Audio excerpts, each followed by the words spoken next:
No, he's not coming in yet. I'll be quiet for a second.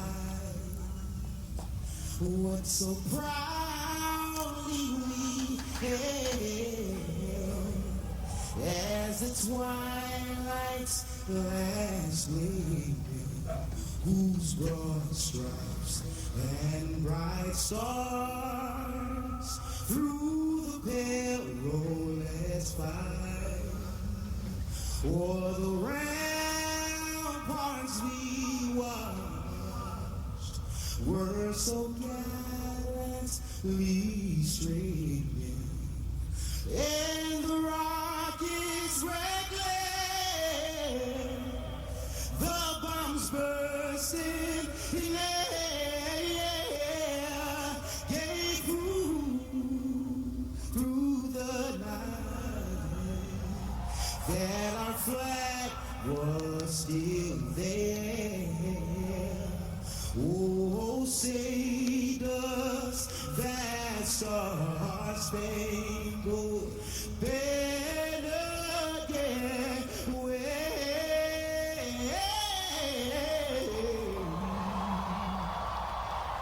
for the land of the free and the home of the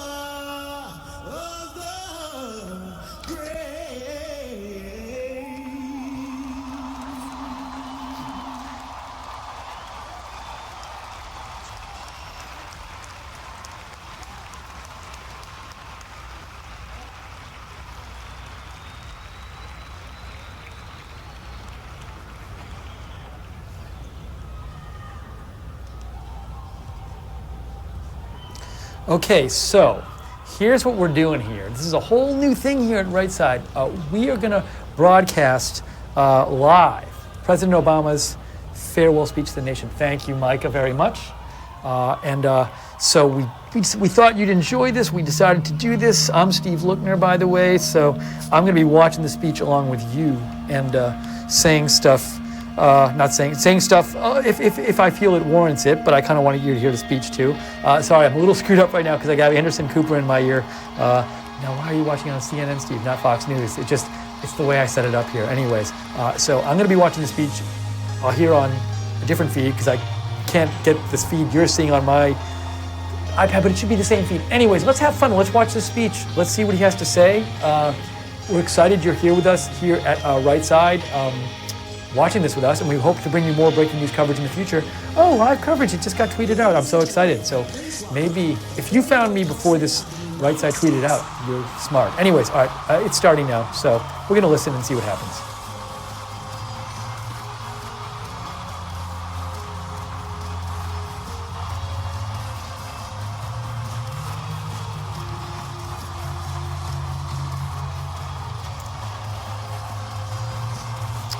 He is coming out. It's his last speech ever to the nation as president.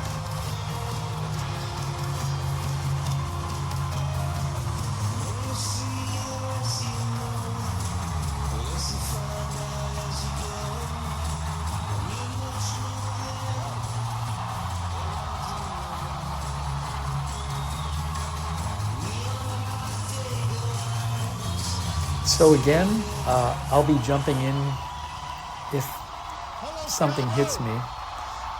If you hate me jumping in, that's fine. You can always go to like Fox News or something and watch the speech uncut, but we're here to try to give a little extra coverage, but also like to listen to the speech. So let's start listening and see what he has to say. Thank you, everybody. Thank you. Thank you. Thank you.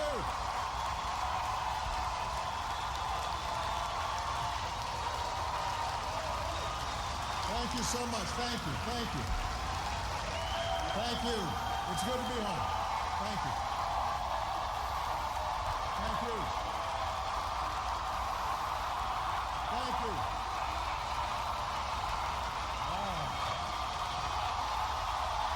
Thank you.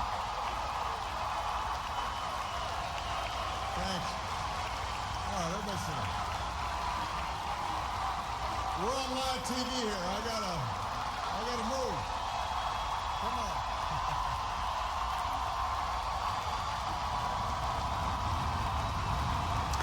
Seems pretty casual tonight.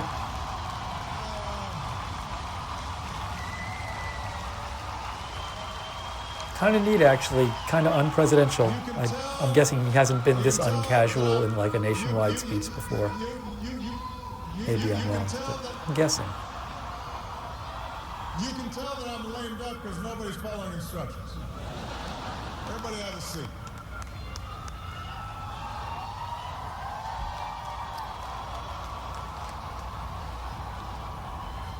My fellow Americans,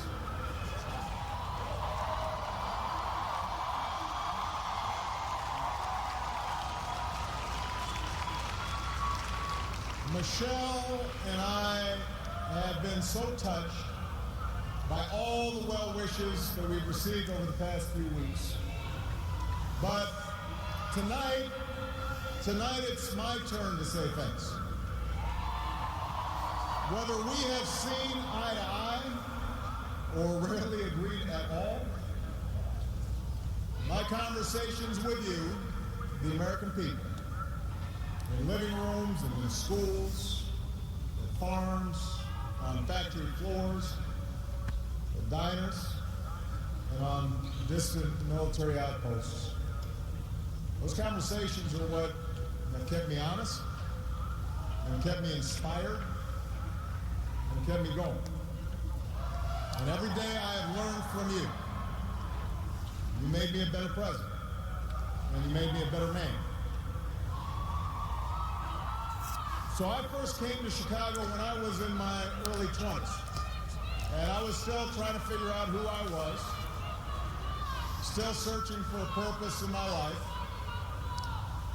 And it was the neighborhood not far from here where I began working with church groups in the shadows of closed steel mills.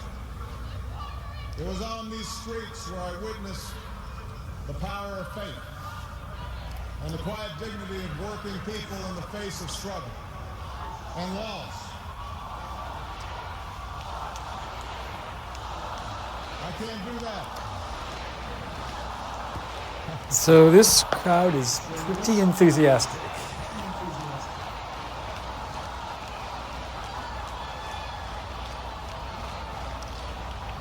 This is where I learned that change only happens when ordinary people get involved and they get engaged and they come together to demand it.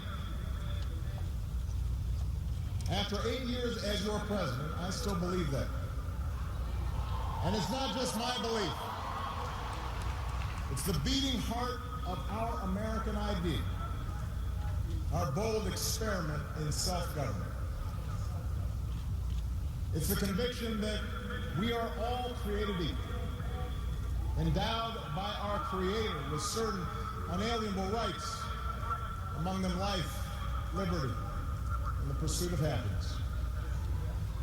It's the insistence that these rights, while self-evident, have never been self-executed.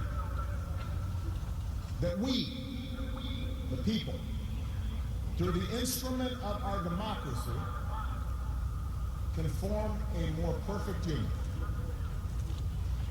What a radical idea.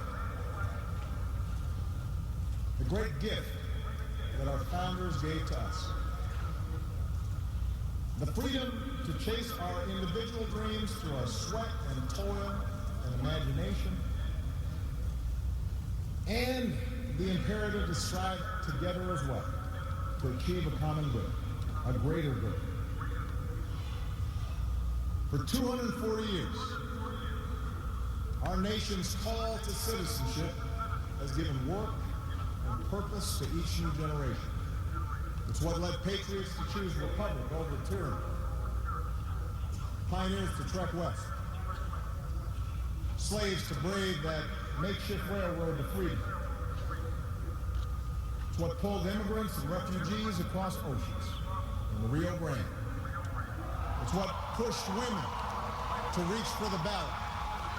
It's what powered workers to organize. It's why GIs gave their lives at Omaha Beach. So I'm going to interrupt for a second and just say I was thinking when he first began, might be a more casual speech in general. It seems like he's more sticking to traditional speech, presidential script. I would prefer, I think, the more casual, just because it's the last speech. But maybe that's me. I'm personally not so much big a fan of like sticking to standard script. I kind of like when you hear something original and get to see more of the person. But it seems like he's going sticking to script for now. And it seemed like in that first opening part when he was joking around, it's weird because it's like we've seen him for 8 years, but you almost got to see a little bit of the real him, and it's like we don't see that part of him, or maybe we never have unless you know him. And so I thought maybe we'd see more of that, but it's like only maybe only we'll get that little glimpse of like the real him and not the president him.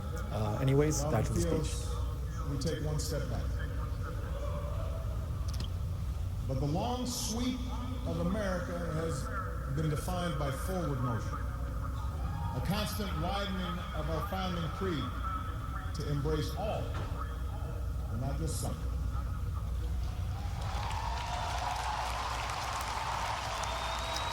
When I hear that, I wonder if it's like an anti-Trump reference. Maybe not. I can't help but wonder, though. If I had told you 8 years ago that America would reverse a Great Recession, reboot our auto industry, and unleash the longest stretch of job creation in our history,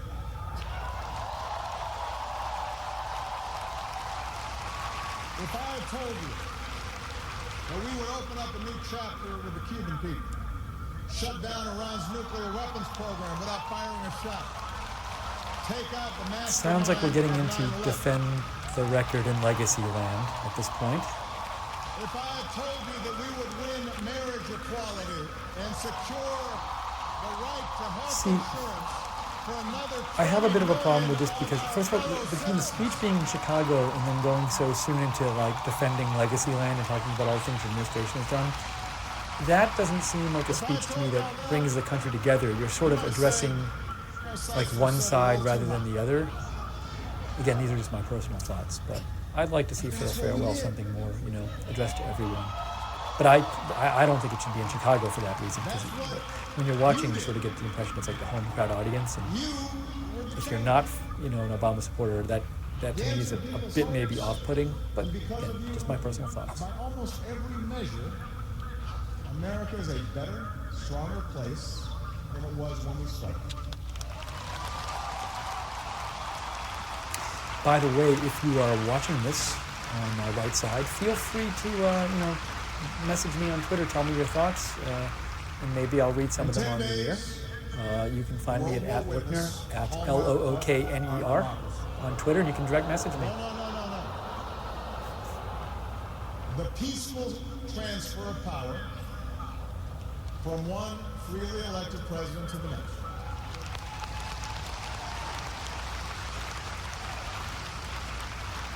I committed to President-elect Trump that my administration would ensure the smoothest possible transition, just as President Bush did for me. Because I agree. I think he's been pretty good about the transition it's stuff. up to all of us to make sure our government can help us meet the many challenges we still face. We have what we need to do so. We have everything we need to meet those challenges. After all, we remain the wealthiest, most powerful, and most respected nation on earth. Our youth, our drive, our diversity and openness, our boundless capacity for risk and reinvention means that the future should be ours. But that potential will only be realized if our democracy works. Only if our politics better reflects the decency of our people. Seems like there's a point about to be made here. Not sure what exactly it is, but I'm listening for it. Regardless of party affiliation or particular interests, help restore the sense of common purpose that we so badly need right now. And that's what I want to focus on tonight. The state of our democracy. Understand, How much will this be about Trump? democracy does I have not no idea. require We'll see. reform. Our founders argued, they quarreled, eventually they compromised. They expected us to do the same. But they knew that democracy does require a basic sense of solidarity. The idea that for all our outward differences, we're all in this together, that we rise or fall as one. So, I think if he stays with like we should all work together, that seems like a There have been reasonable moments throughout our message. history Can't tell if it's going to be directed towards Trump at all and Trump supporters, but we'll see. that solidarity. The beginning of this century has been one of those times. A shrinking world, growing inequality, demographic change, and the specter of terrorism. These forces haven't just tested our security and our prosperity, but are testing our democracy as well. And how we meet these challenges to our democracy will determine our ability to educate our kids and create good jobs and protect our homeland. In other words, it will determine our future. To begin with, our democracy won't work without a sense that everyone has economic opportunity. And the good news is that today the economy is growing again. Wages, incomes, home values, and retirement accounts are all rising again. Poverty is falling again.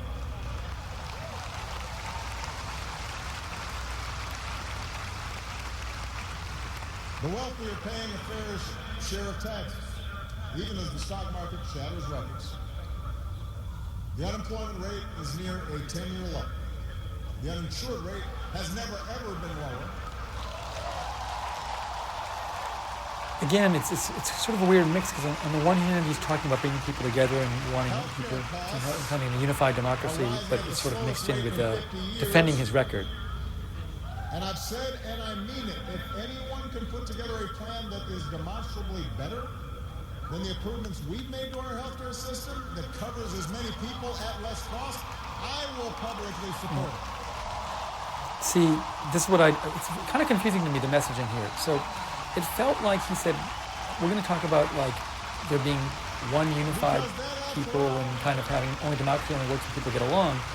And yet like a minute into that, he's saying like, hey, Obamacare is the best plan you could have and no one can come up with something better. And it's sort of odd messaging to me to say you want to talk about bringing things together and then say something like that. But for all the real progress that we've made, we know it's not enough. Our economy doesn't work as well or grow as fast when a few prosper at the expense of the growing middle class and ladders for folks who want to get into the middle class. That's the economic argument, but stark inequality is also corrosive to our democratic idea. While the top 1% has amassed a bigger share of wealth and income, too many of our families in inner cities and in rural counties have been left behind. The laid-off factory worker, the waitress, or healthcare worker who's just barely getting by and struggling to pay the bills.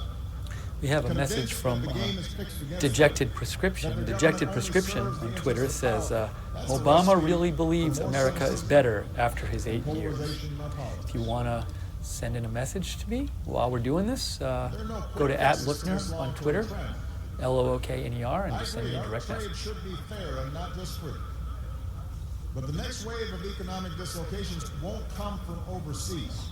It will come from the relentless pace of automation that makes a lot of good middle-class jobs obsolete. And so we're going to have to forge a new social compact to guarantee all our kids the education they need, to give workers the power to unionize for better wages, to update the social safety net to reflect the way we live now, and make more reforms to the tax code. So I need to point out something very funny that I just noticed. So we sent out a tweet about this coverage about 10 minutes ago when it was starting, and I'm looking at the tweet, and a number of the comments are like, "I just can't." Somebody says, "I just can't." Somebody says, "Yuck." Somebody says, "Nope, I can't watch Obama." "Sorry, this time I won't be watching." "Thanks, but no thanks. I changed the channel." "I just can't watch the farewell." "Hell no." "Sorry, guys." "Oh boy, I can't wait to miss it." "No watching Wayne Dupree show." So maybe we should have made it more clear that we're going to do commentary and we're not just running the speech. So maybe we'll send out another tweet. I don't know, making that clear. But yeah, I understand. But we want to give you a place to watch the speech in maybe a more to discuss it. And that's not just listening to his speech, but maybe hearing some perspective on it and sharing your ideas and with like-minded people, that kind of thing. So that was the intention here. Race remains a potent and often divisive force in our society. Now, I've lived long enough to know that race relations are better than they were 10 or 20 or 30 years ago, no matter what some folks say. You can see it not just in statistics, you see it in the attitudes of young Americans across the political spectrum. But we're not where we need to be. And all of us have more work to do. I wonder if he will reference Trump when talking about the race stuff. Let's see. Economic issue is framed as a struggle between a hardworking white middle class and an undeserving minority, then workers of all shades are going to be left fighting for scraps while the wealthy will draw further into their private enclaves. Let me say again. So I thought the theme of the speech he said was going to be like bringing everybody together, and now we have like a class warfare thing going on. It doesn't. He said the theme was going to be bringing everybody together and like unifying the country, but I don't. It seems like a pretty, in a way, pot boiler, liberal kind of speech. Those brown kids will represent a larger and larger share of America's workforce.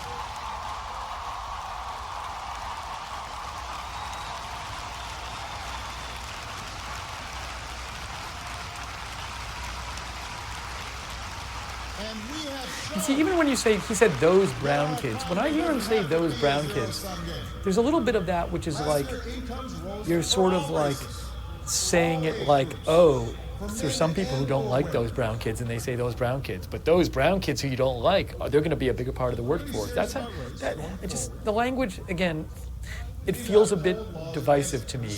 I have that, and I feel like a lot of other of you probably share this too.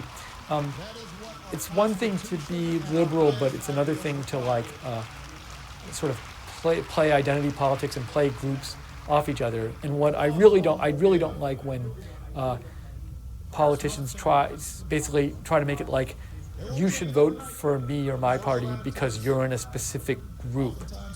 I want the politicians to say what their policies are, not you should vote because you're in a specific group.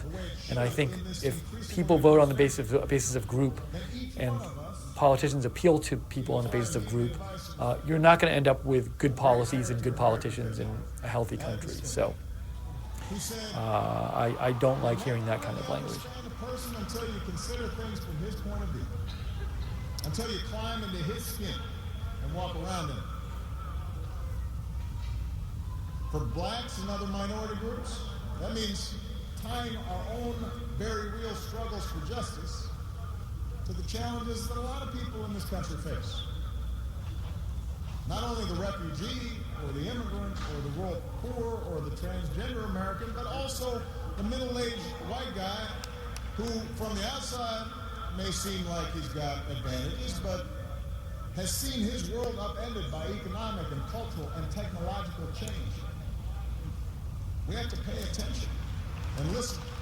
See, that seems like more unifying, where you're talking about all of the groups. And I don't mean to say, I certainly think certain particular groups in this country have specific problems, and I think these things should be addressed, definitely. But what I'm saying is I don't want people to say, like, vote for me just because you're in group X. And as the president just said, I think there's certainly groups of white people who also have significant problems. And so I find it better when we don't have groups being played off each other. Special treatment, but the equal treatment that our founders promised.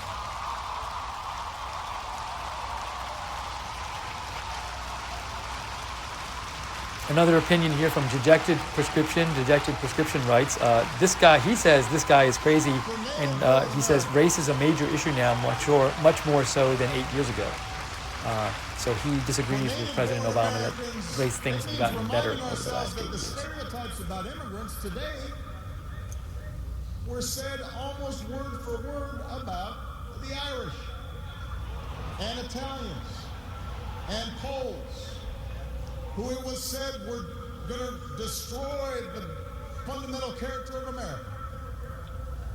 And as it turned out, America wasn't weakened by the presence of these newcomers. These newcomers embraced this nation's creed, and this nation was strengthened. So, regardless of the station that we occupy, we all have to try harder. We all have to start with the premise that each of our fellow citizens loves this country just as much as we do. So I can't help thinking that when the president is talking like he's talking now and saying like we need to respect the different immigrant groups and we need to not be prejudiced. I mean, of course I agree that we shouldn't be prejudiced against certain groups of people, obviously. But it seems like to me this might be kind of like a shot at like the Trump supporters and Trump and saying like, hey, we can't do the thing you want, which is be against certain groups. But this is just, to me, this incorrect, if that's what he's thinking, it's an incorrect picture, which we've heard very often of Trump and Trump supporters. So Trump's position is not that, even like when he talked about the Muslim stuff, it was like, we shouldn't let Muslims from terrorist countries who might be terrorists into this country. It wasn't like we should mistreat Muslims in this country and that Muslims are any worse or less deserving of respect or friendship than other groups. He was just talking about a specific issue involving certain terrorist countries where there are lots of terrorists, that there happen to be Muslim countries. And same with the Mexican issue. So I don't think Donald Trump ever said like Mexicans aren't good people or like we should respect them less. What he said is that like we want the immigrants in this country to be legal, and he's against illegal immigration, and a lot of the illegal immigrants happen to be Mexicans. So when I hear the president emphasize this, like, we need to treat every group with respect, and the groups immigrating now are we say the same thing. Some people say the same things about them as they said about the Irish, or 100 years ago or whatever. It just perhaps there's a bit of even among the president, even in the president's mind, like a bit of inaccuracy about how he's portraying what Trump actually stood for. And I do think Trump did make some insensitive remarks. So, for example, I think like the rapist stuff about like a lot of the Mexican immigrants are rapists and stuff, like that could have been handled better.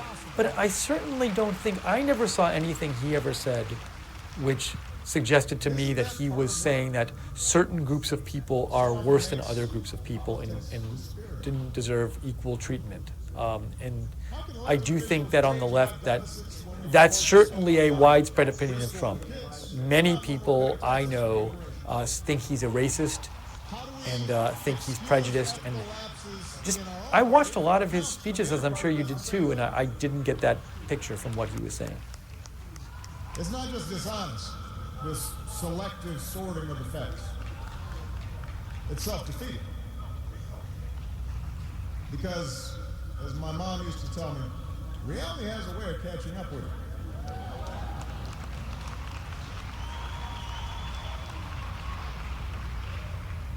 Take the challenge of climate change. In just 8 years, we've halved our dependence on foreign oil. We've doubled our renewable energy.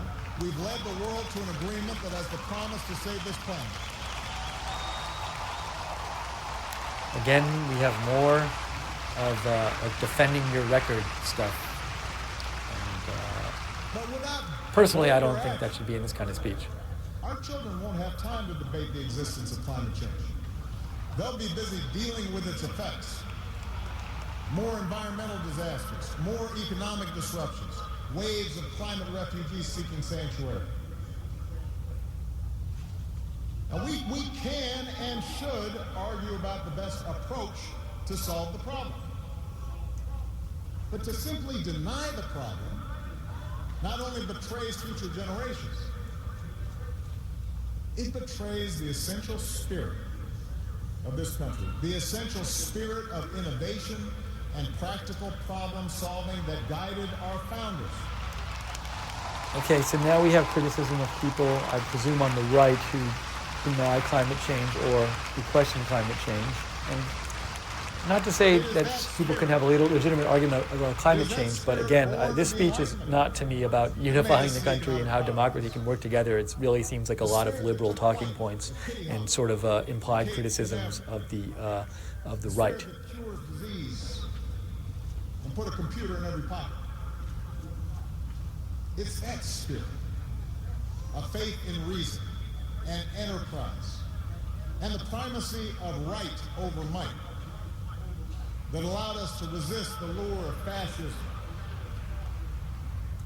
and tyranny during the Great Depression, that allowed us to build a post-World War II order with other democracies, an order based not just on military power or national affiliations, but built on principles, the rule of law, human rights, freedom of religion and speech and assembly, and an independent press.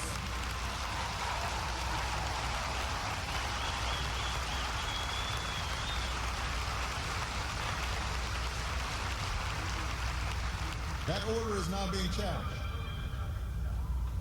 First, by violent fanatics who claim to speak for Islam. More recently, by autocrats in foreign capitals who see free markets and open democracies and civil society itself as a threat to their power. The peril each poses to our democracy is more far-reaching than a car bomb or a missile. They represent the fear of change, the fear of people who look or speak or pray differently, a contempt for the rule of law that holds leaders accountable, an intolerance of dissent and free thought, the belief that the sword or the gun or the bomb or the propaganda machine is the ultimate arbiter of what's true and what's right.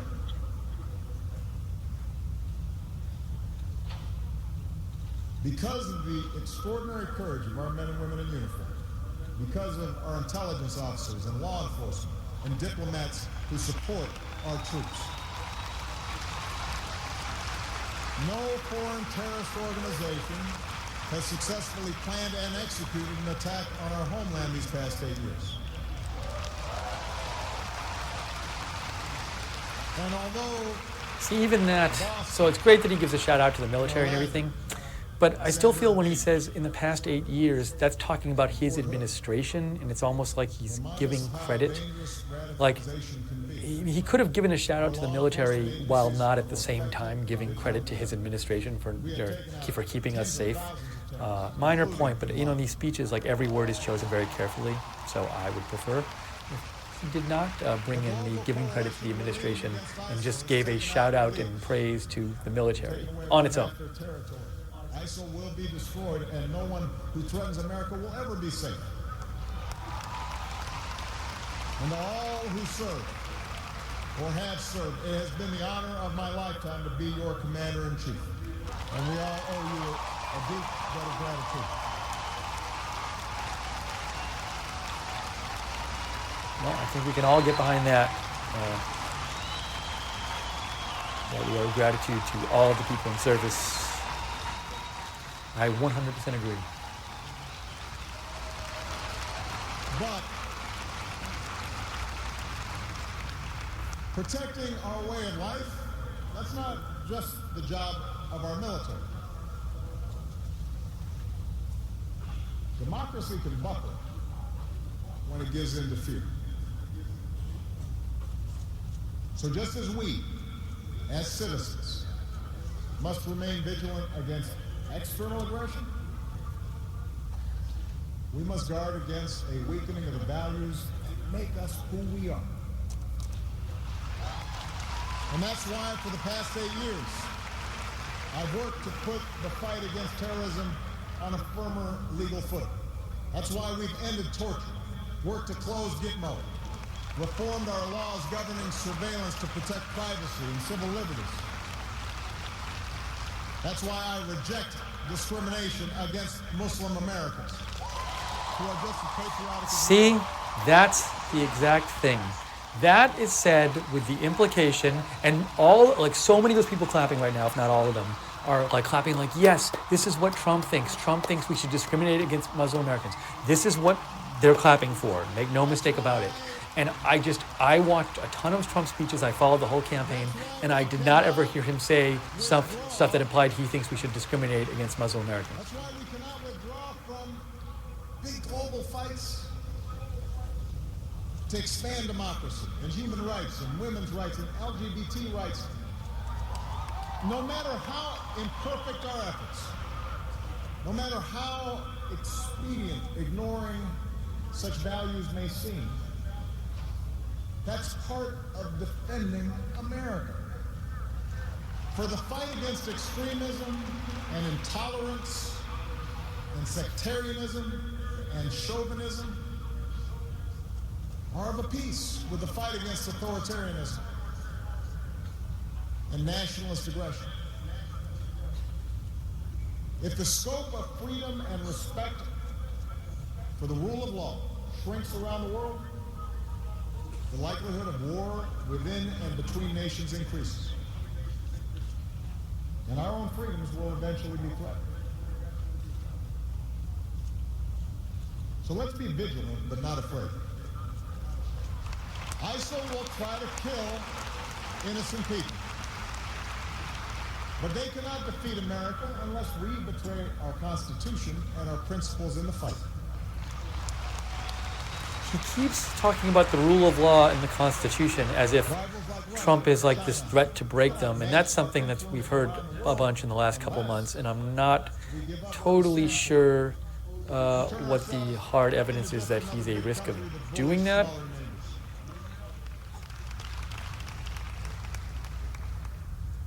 Which brings me to my final point. Our democracy is threatened whenever we take it for granted. All of us, regardless of party, should be throwing ourselves into the task of rebuilding our democratic institutions. When voting rates in America are some of the lowest among advanced democracies, we should be making it easier, not harder, to vote. I could go on about this whole issue that supposedly people are being kept from voting. That seems like, I don't know, I'm not convinced either way on this. I feel like it's certainly not obvious that there's lots of voter suppression going on. But hey, disagree with me. And insist on the principles of transparency and ethics in public service. When Congress is dysfunctional, we should draw our congressional districts to encourage politicians to cater to common sense and not rigid extremes.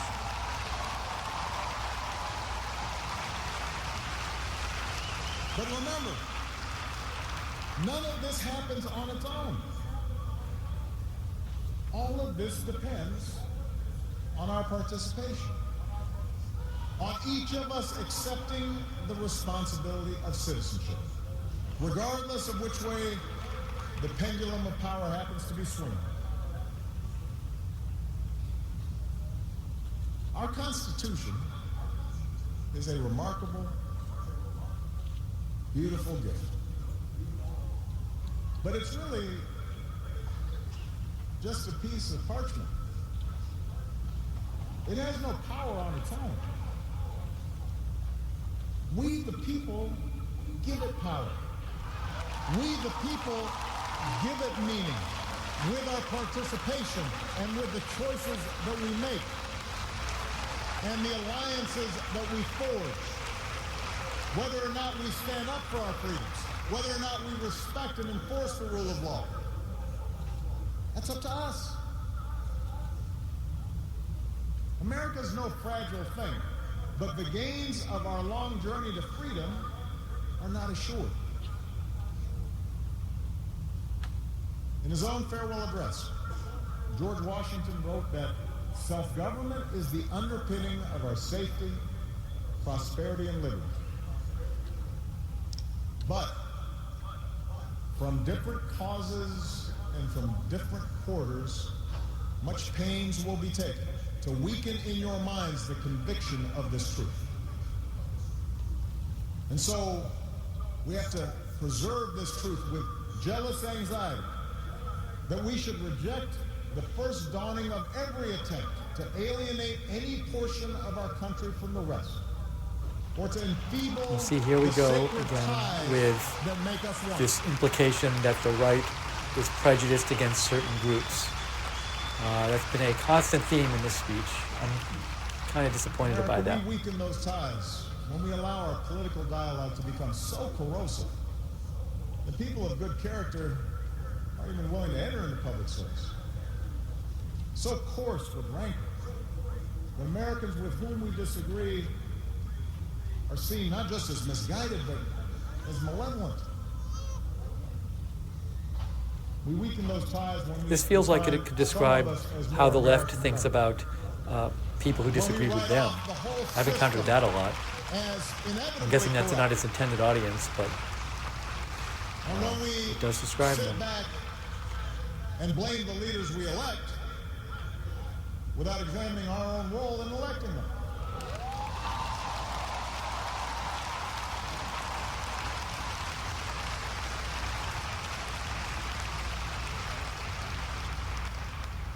It falls to each of us to be those anxious, jealous guardians of our democracy. To embrace the joyous task we've been given, to continually try to improve this great nation of ours. Because for all our outward differences, we in fact all share the same proud title. The most important office in democracy. Citizen. Citizen.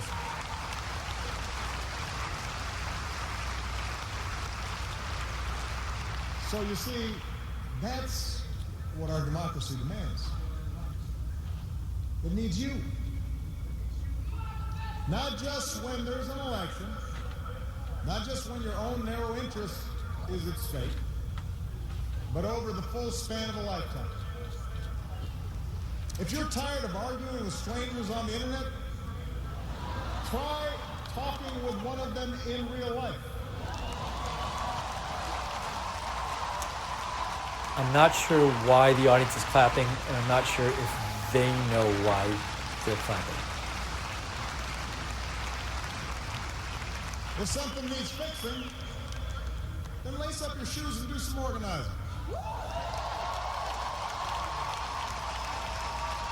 If you're disappointed by your elected officials, grab a clipboard, get some signatures, and run for office yourself.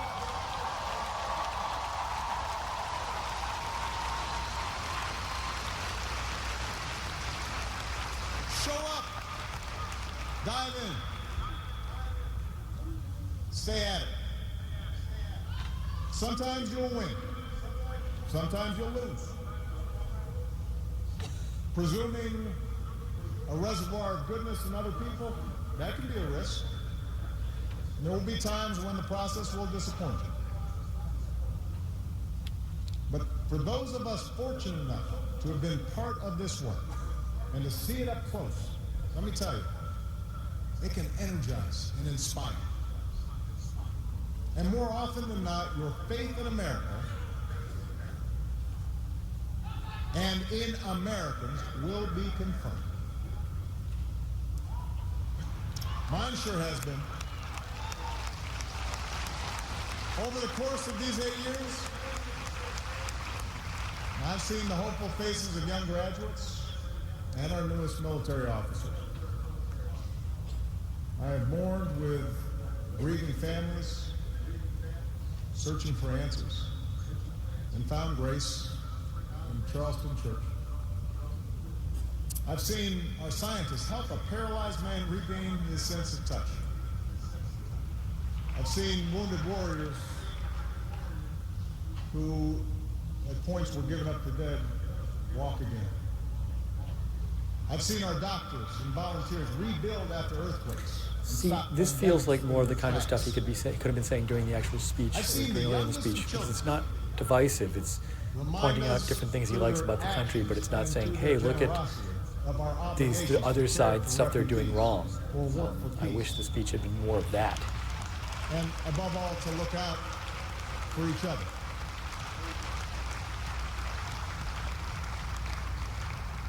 So that faith that I placed all those years ago, not far from here, in the power of ordinary Americans to bring about change,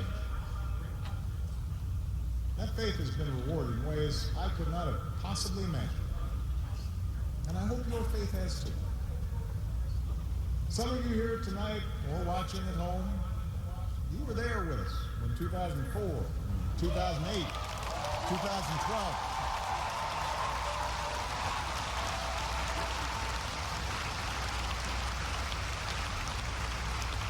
Maybe you still can't believe we pulled this whole thing off. Let me tell you, you're not the only ones. Michelle?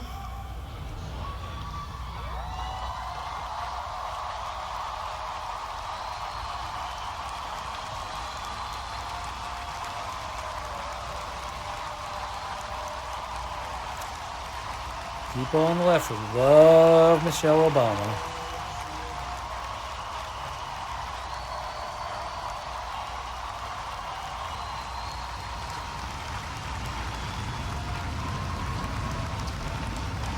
Michelle LaVaughn Robinson, girl of the South Side. So, my theory on this is that they love Michelle Obama like they love a celebrity. Because she's like good looking, and she's like, she does like carpool karaoke with James Corden, and does like tweets with signs and stuff. But to me, this is just my theory, the adulation strikes me not as like she had all these cool policies or she did X, Y, and Z. People love her and they're like, she's the best first lady ever. But I think like they like her just because they think she's cool. And I'm sure she's done good work. It's just that's my impression of the adulation that she gets. It's like celebrity adulation.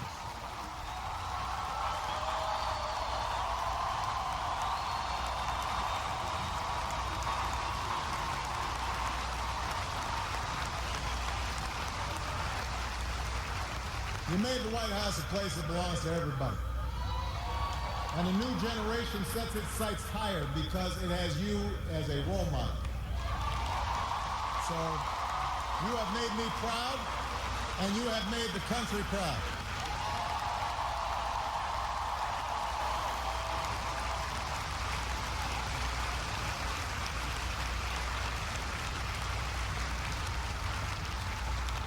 Malia and Sasha, under the strangest of circumstances, you have become two amazing young women. You are smart and you are beautiful, but more importantly, you are kind and you are thoughtful and you are full of passion. And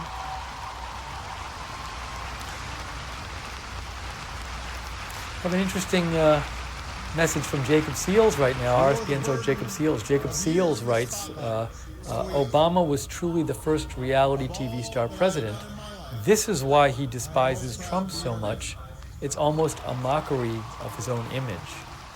It's an interesting theory from Jacob Seals from RSBN. If you want to send any comments while we're finishing up the speech, come to Twitter, direct message me at @Lookner, at LOOKNER.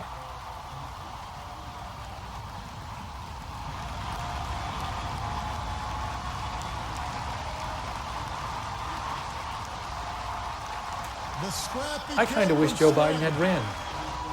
who became Delaware's favorite son. You were the first decision I made as a nominee, and it was the best. Not just because you have been a great vice president, but because in the bargain I gained a brother.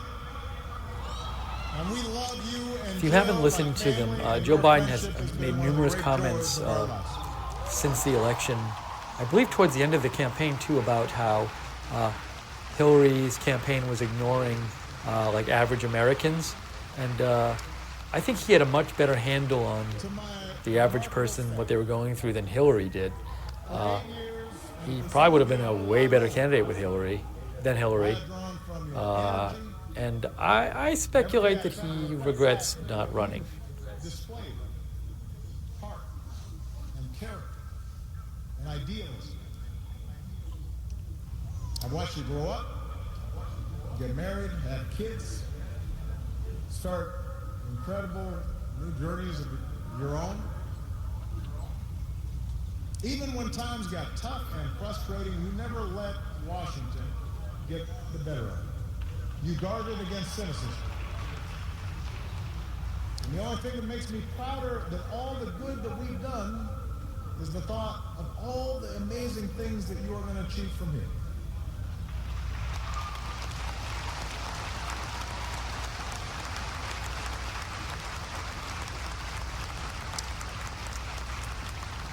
And to all of you out there, every organizer who moved to an unfamiliar town, every kind family who welcomed them in, every volunteer who knocked on doors, every young person who cast a ballot for the first time, every American who lived and breathed the hard work of change, you are the best supporters and organizers anybody could ever hope for, and I will be forever grateful.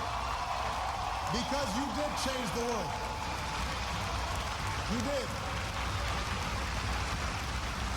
And that's why I leave this stage tonight even more optimistic about this country than when we started. Because I know our work has not only helped so many Americans, it has inspired so many Americans, especially so many young people out there, to believe that you can make a difference, to hitch your wagon to something bigger than yourselves. Let me tell you, this generation coming up, unselfish, altruistic, creative, patriotic. I've seen you in every corner of the country. You believe in a fair and just and inclusive America. You know that constant change has been America's hallmark. Again, every word in these speeches matters. And that to me, let's include that because Trump isn't inclusive, which I disagree with, but I'm guessing that's why it's there. And I believe as a result, the future is in good hands.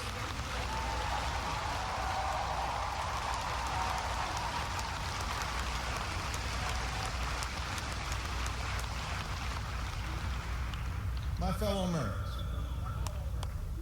it has been the honor of my life to serve you. I won't stop. In fact, I will be right there with you as a citizen for all my remaining days.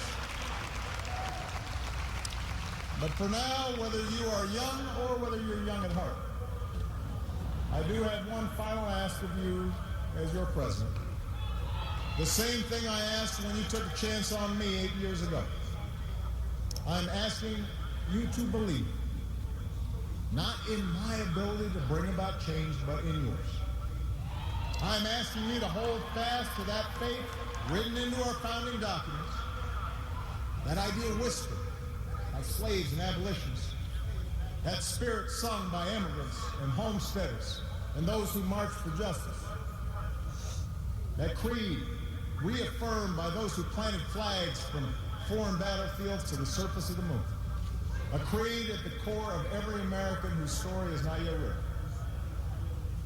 Yes, we can. Yes, we did. Yes, we can. Thank you. God bless you. May God Well, continue he to got bless his you. motto in at the end. So I think in a moment Mike is going to be coming in maybe and joining me here. But you know, I was hoping for like a.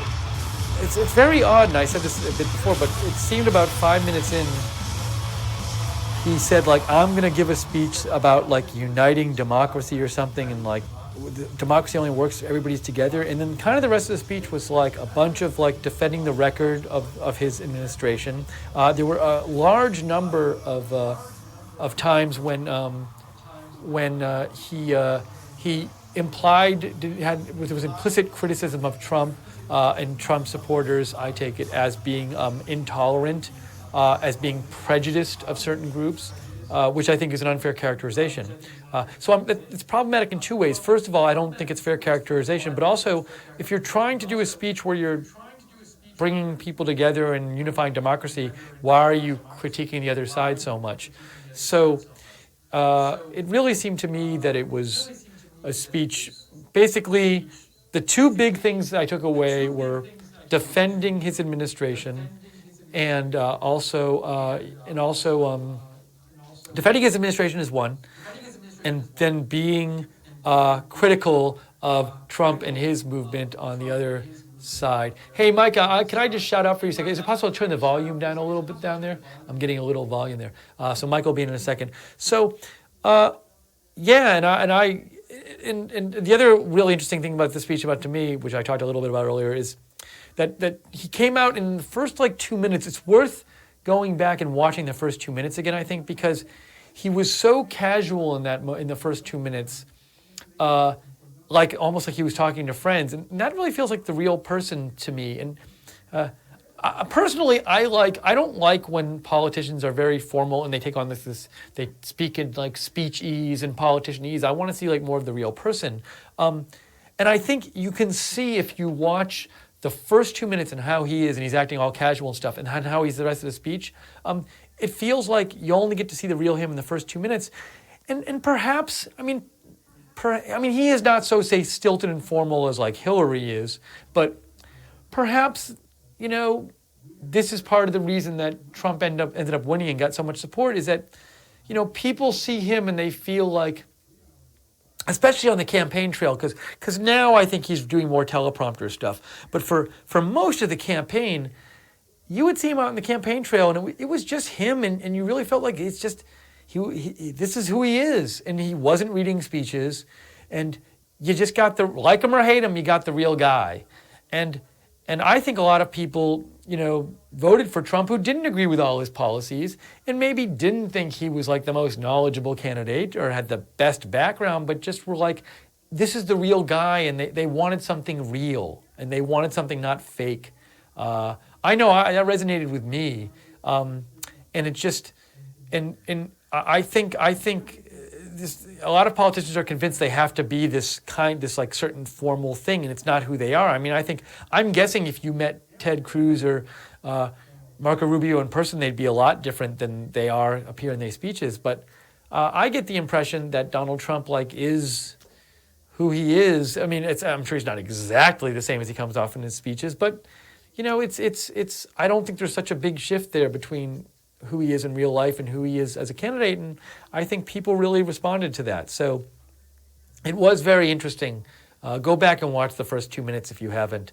And also, something else that strikes me is we didn't really hear anything new, and maybe, so I have to admit, I am not familiar with like, do farewell addresses typically do what this does? Are farewell addresses typically like defend your record speeches?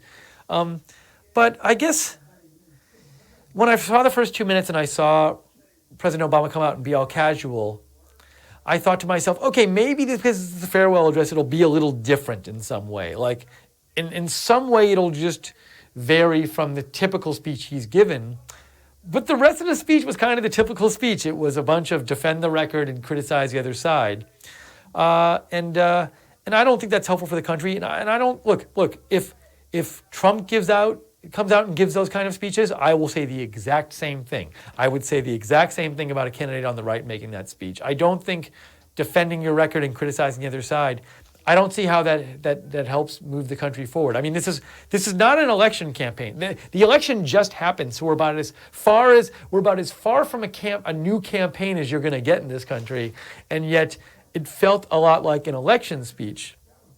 I don't know why that is. I mean, look, one theory would just be like he thinks the things he believes in are so clearly right and the things the other side believes in are so clearly wrong. It's just like he feels like, what else can I do besides say these things are right and the other side is wrong? I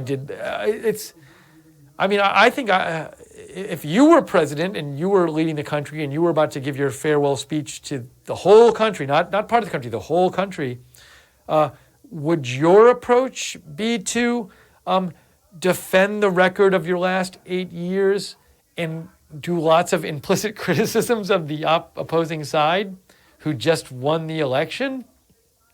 I know that wouldn't be my approach. And I don't, it's hard for me to understand where that comes from. Are people that partisan? But look, maybe I'm just shielded and maybe I don't get the mind of people who are so into their party that they aren't willing to in the farewell speech, or so into one side that they're not willing in the farewell speech to not just talk about how their side is right and the other side is wrong. And maybe it just comes from them not, from people who can't even put their head in the other side and can't even see why the other side's view has any legitimacy towards it. So I hope that when Donald Trump gives his farewell speech, be it in 4 years or 8 years, it's not like that. I hope he doesn't sit there and just defend his record and criticize the other side. I hope he he addresses the entire country. And I said it before, I don't know why this was in Chicago. If you're in Chicago, you're guaranteeing a partisan crowd that's from your hometown, and it feels like you're speaking to the converts. That in itself is a decision I don't understand. If you want to give a farewell speech to the entire country and you want to embrace the entire country, go to some other area of the country where you're not as popular. Don't do it in your hometown. So yeah, I'm a little confused by the speech and not really sure what to make of it. Look, maybe at a certain point, so there's one school of thought which is just presidents are proud people and they just want their what matters to them is their legacy, and he's just up there, defending his legacy. But that, if he's doing that, that's really putting the personal ahead of the country's goals. So, yeah, I'm kind of confused. I came into this speech with an open mind. I was ready to embrace it, and it certainly was different than I thought it would be, and also different than I think it was promised when he came out and said, this speech tonight is going to be about unifying democracy. In unifying the country, and I want to talk about how we all have to work together. And I don't see how coming out and spending a lot of time criticizing what half the country thinks is bringing people together. Anyways, I think Micah is coming in at some point. Micah, let me know. Micah says, I think 1 minute. Micah's coming in a minute, so I want to get Micah's take about what happened. If while we're on here, we're going to be on here a little while longer, you feel free to message me. Let's see. Oh, okay, I just got a couple messages here. I got a message from RSBN moderator, who I believe, I think Jude is the only one who messages on this. And Jude says, this is what RSBN moderator says, maybe he should think about thanking our police officers for putting up with his denigration of them and sympathizing with the terrorist group BLM. So that is RSBN moderator's view. I got another one. Let's see here. And right before I bring in Micah, I will look at this message, and it says, we have Chris saying President Obama will go down as perhaps the worst president of the United States. Remember the quote, Steve. I'm not remembering what this quote is referring to. Chris, you can message me again if you'd like. Micah is here. Micah Messer, who is one of our producers, and he was producing our coverage of the speech tonight. Micah, if you can get in here. And we'll try to, even though you're producing, we'll see if we can figure out. So Micah's going to position us here. So Micah, let me know when we're in position. Well, yeah, we're good now. We're good now. So again, so if you'd like to message us while we're covering this and talking, you can go to Twitter and go to @Lookner. That's my Twitter account, and you can direct message me, and we will get it right here. Micah, do you want to give your Twitter account out or not? Sure. It's simple. It's just Micah_Messer. That's MICAH_MESSER. Okay. They can follow me there. I don't have direct messaging on, but. Okay. So Micah, you were out there producing, and I didn't get to talk to you. Did you have any strong opinions on the speech either way? I felt it was kind of like wish-washy. Okay. Sometimes he took jabs at the whole conservative side, and sometimes he acted like he was unifying. So he kind of tried to touch all the bases, but he really, to me, it seemed shallow and not really heartfelt. It was kind of like he was just, as he normally does, reads the teleprompter. And I was watching it, obviously, because I was producing your show and actually the Wayne Depreciation. Yes, at the same time. he's a multitasker, producing 2 shows at once, which was tasking. But I didn't really see anything that kind of struck me as that's really good. It was kind of just all bleh. You make an interesting comment when you say you felt like he was kind of going through the motions at some points, because I do feel like the times when he was talking about. Now that I think about it, it's a very good point. The times when he was talking about unifying the country and bringing them together, that felt sort of like the stuff he was throwing into the speech. He just threw into the speech. But the stuff he really got into is when he was describing the achievements of his administration, he definitely got super into that. Yes. That felt, when I think about it, to me, I think, was that the most he got into anything the whole speech? Was there another point where he got more into something? I'm trying to remember. No, from what I remember as well, that was definitely the point where he got most enthusiastic and most seemed to be what he really liked about the whole thing, which is kind of narcissistic if you think about it. I think maybe in a way you have to be a bit narcissistic to run for president or be president, maybe, but I shouldn't take over everything. And then this was another. That's the reason I think it's bad to have it in Chicago, because I feel like if you have a friendly audience, you're going to respond to them. And if you start talking about stuff that they like, they're going to get into it, and you're going to get into it more, and they're going to be cheering. And I think it encourages you to, it discourages you from taking a unifying view and more encourages you to sort of talk about partisan stuff. So was there anything you were maybe looking for that you didn't see in the speech? I was looking for more of maybe, this is his last speech as president. Right. So I was looking for something maybe, as we talked, you mentioned a couple times, unifying. Right now the country is very divided. And whether or not, it's for reasons or non-reasons, that, doesn't really matter. The country is divided. Yes, I agree with you. And so, as your last act as president, well, it's not technically his last act. He has until, the inauguration, but kind of as your last address to the whole country, and all the media outlets, even here on RSB, you would think that he would choose it more we have to remember that we're all in this together. Yes. And he did kind of touch on it a couple times, and he was saying we're all citizens kind of thing. Right. But he didn't really, if I would have given the speech, if I would have written it, I would have focused on primarily, we're all in this together. Right. If we're divided like we are, we can't survive. I can't remember the exact quote, but basically it's divided we fall. Yeah, united we stand, divided we fall, kind of thing. Yeah. So I think if you would have focused on that more, I would have been a lot more Right. good job. I agree with you, and I wonder. I'm trying to come up with explanations why he didn't, and one thing I keep thinking of is we've talked about a lot of cases on our shows on this network where we've personally encountered or we've witnessed people who are on the other side, people who are liberals who just don't get how a conservative view could be right, and that breeds intolerance. So this definitely happens. Cassie and Will talk about this this happens on college campuses a lot, where somebody like Milo Yiannopoulos will go to speak, and the reaction of the left isn't to go and have a dialogue. A lot of the students will literally go and try to shout him down. Milo Yiannopoulos is a little different because he loves putting on shows and stuff. But I think a better example is using Ben Shapiro. Okay, yes. You know, when he tried to go on campuses, he would always get, you know, sometimes even not allowed on campus. Well, that's it, and it's just, and it's not like it's to me that comes from a place of like, you're so sure you're right and the other person is wrong that they have. Why even give them a chance to speak? It's like it's just. But there's this unwillingness to like think that the other side might have a point. And when I see, because to me there's every reason for President Obama to go out and not give this kind of speech and give, like you said, a more unifying speech.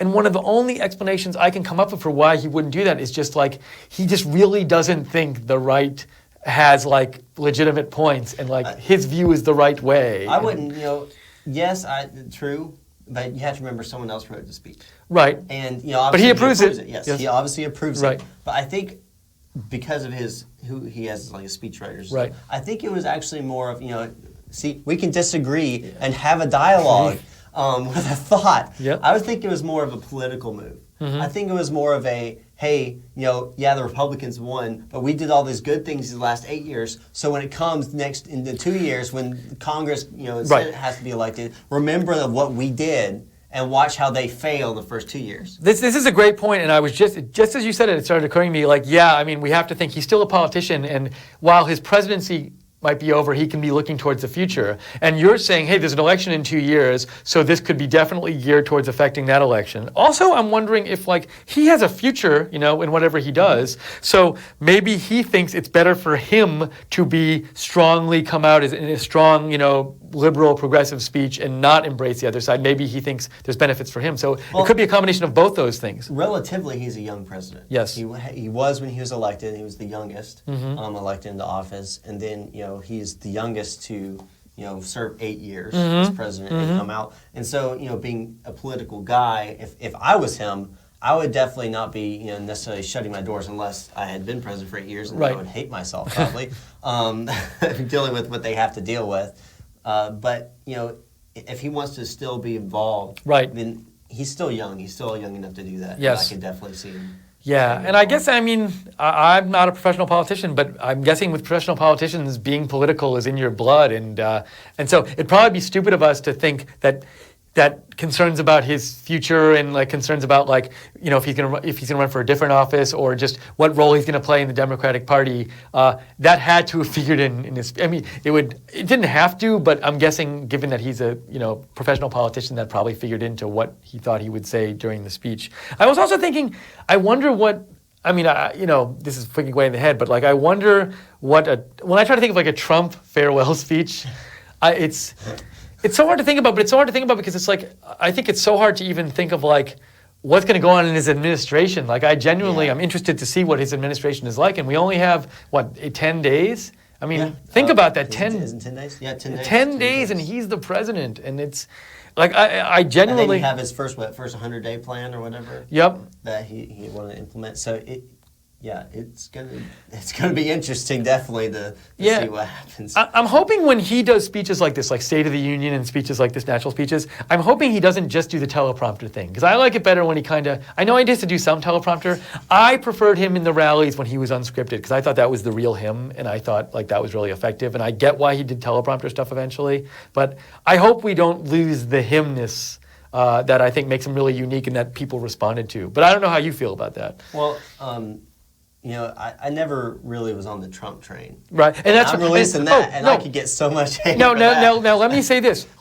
I want to put it out there that by saying like, I hope we don't lose the himness, I certainly don't support everything he supports. Correct. But That's one thing I did exactly. like about him is I thought, I don't like politicians who take on one personality in their political life and then you feel like there's something else. Agreed. And I think I think there was something about him, and I don't know if you heard me before, but on the telecast I said, whether you disagree or agree with his policies, I think something people responded to with him is when he was giving some speeches and he was not on prompter, you felt like that's him and he's being honest with you and it's a real person. And so when I say, just to clarify, when I say I hope we don't lose him, I'm not saying like I agree with every single one of his policies. I just think like I think it's good for us to have somebody as president who acts more, not like formal politician, but more like a real person and gives you his real self. So that being said, continue with your point that you were going to say. Yeah, so I was basically going to say that, you know, as you said, it's going to be interesting, to see how it turns out. It's going to be, all that's going to be cool. But yeah, the one thing that really kind of stood out to me, especially during the election, was, as you said, it was him. It was him talking. Obviously later he did get the teleprompters. Him tweeting too. Yeah, Yep. well, he still does that. Yes, Whether or not that's to betterment or not, Fine. That's up for But it's him. discussion. Yep. It is, and I do hope we don't lose that. But I do hope that he does take on the presidency as maybe a little more serious than maybe he has. Yeah, you mean like with not tweeting out like, "Hey, Meryl Streep, you're an overrated actress," those kind of things. Yeah, Yeah, that kind of thing. Yeah. I think that would definitely help him, and obviously his advisors and communication director and stuff. I think they're gonna, as he takes office, will kind of rein some of that stuff. I actually think when he becomes officially president, that might affect his behavior. I think he becoming president, he'll say like, "Oh wow, I'm the president now," and he might not send out the Meryl Streep tweet, that he would have sent out before. And it might sound crazy because you might be like, "Well, he's going to be president in 10 days," but I do think, there's something about being president where he'll just be like, he's always said I can be really presidential when I'm president, and so. I'm going to give him a. We're going to see if he can or not. We're going to see, and we're going to be covering it here, and we're going to bring a lot to you. I hope we cover. It was funny tonight when we tweeted out that we're covering the speech, and I feel kind of sad because I think a lot of people didn't watch us who normally would because they didn't want to see they so didn't want to see Obama speak. But we'll hopefully be doing this kind of thing if we can get the footage for Trump speeches too as well. I think that's. Would you like to do that, Micah? I hope you'd like to do it. I don't mind. You don't mind sticking around late at night and producing the speech? No. Good. But I do think, but also, if other big speeches come up or news events happen, this is something we're starting to try out here, breaking news stuff and stuff that's going on. And so we did it with the unfortunate incident in Fort Lauderdale Hollywood Airport last week. And a lot of you said you enjoyed having a place to go besides mainstream media. And we're going to try to do that stuff for you here too. So if we have big news events and we can cover them, we want to give you another place to go. So I think my last word will be tonight that I hope you continue to join us for future events, and just know that we're here to cover these events in addition to doing all the other shows we're doing, and we hope you enjoy us. Hope you enjoy our coverage of these kind of things and join us. Micah, do you want to say anything at the end of the evening to whoever's out there watching us? The only thing I would say, and that has to do with the network, is just stick it around. There's a lot of stuff coming that's going to be epic and awesome.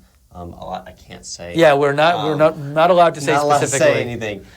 But there's some awesome things coming, so definitely stick around and make sure you follow him because he does everything nowadays. Well, we all do everything. They just see me doing more stuff. So at Lookner, and again. Micah_Messer. Okay, and please, so if you have opinions on this coverage, either if you're watching it live or you're watching it after the fact, let us know. We did this tonight because we thought you would enjoy it, and so we want to know if you have things you like, if you don't like. Let us know because we're here to do stuff you like. So that's our point. So thank you for joining us so much. Thank you, Micah, for producing and coming on here. Really interesting thoughts from you. I'm Steve, and we'll see you very soon. Have a good night, everyone.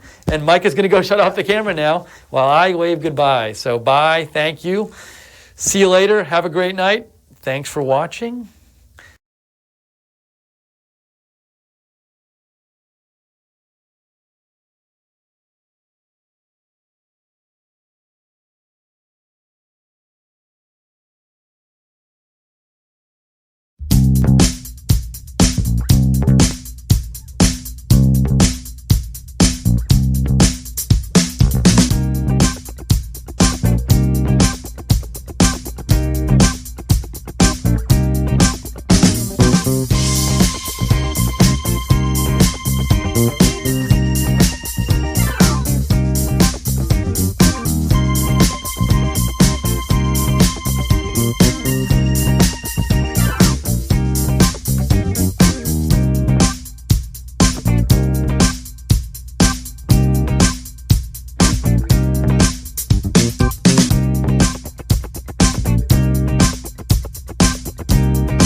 Bye.